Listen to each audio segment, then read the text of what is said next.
Graysan Resort. sa San Fabian. Nagdalani naman po kami dahil weekend, walang magawa. Welcome po sa Lakwatsa.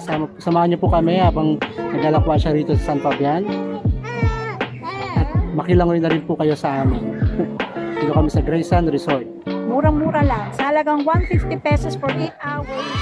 May swimming pool ka na, may dagat ka pa. Ang entrance fee ng resort na to ay 150 para sa adult. Pero libre na yung cottage nun, libre na rin yung table. 8 hours.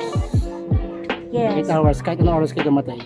Katulad ngayon, dumating kami ng 3 p.m. hanggang 10 p.m. daw tayo. Opo, 10. Hanggang 10 p.m. daw kami magpakasawa dito. Pinili namin itong Graysan kasi may pool. So pwede mag-enjoy ang aming anak. Anak, say hi muna. Hi muna, hi. Busy po siya sa slime. And then pwede rin po kami mag-beach kung gusto namin. So mag-ikat-ikat kami. Samahan niyo po kami. Ayaw namin pumuti. See you!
Anak, ba't hindi ka gumagalaw? Ito po ang napakatapang naming anak. Oh, di ba? Taas baba. Langoy anak, langoy. Taas ang baba. Makakinig ka. Come on. Focus anak. Taas ang baba.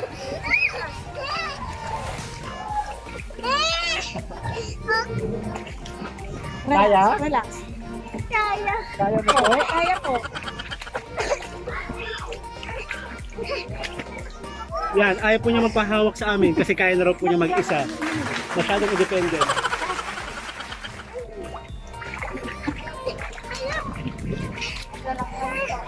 Agis ko. Agis.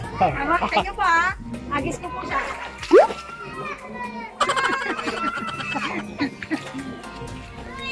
Don't panic. Don't panic. Kung nakakainom, tataas ang ganun sa swimming pool. Wait lang. 1, 2, talon. Talon. Tingin ka. Hindi po siya makatalon. Pag ganon, okay? Kasunod ng papa. Talon. Talon. Talon. Talon.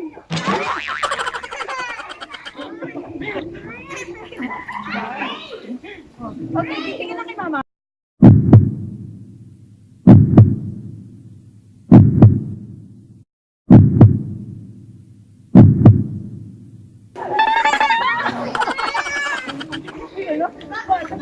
Talon challenge mga kaibigan. Batakan mo pang kay talon lang ha. 1, 2, talon.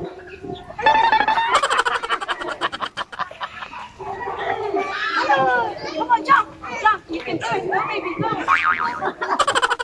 Okay, ganyan muna pa. Talon!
Chichirya party po muna kami. Chichirya party.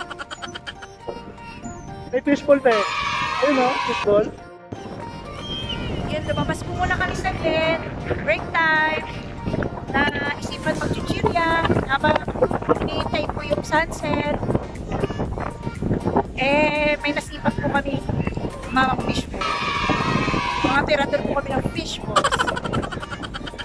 Sana may fishball.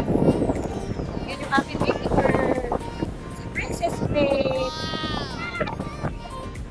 Fishballs. Kain po tayo. Talaga na lang po, hanap po na kami ng mangga naman ngayon dahil ang aking asawa gusto po niya ng mangga.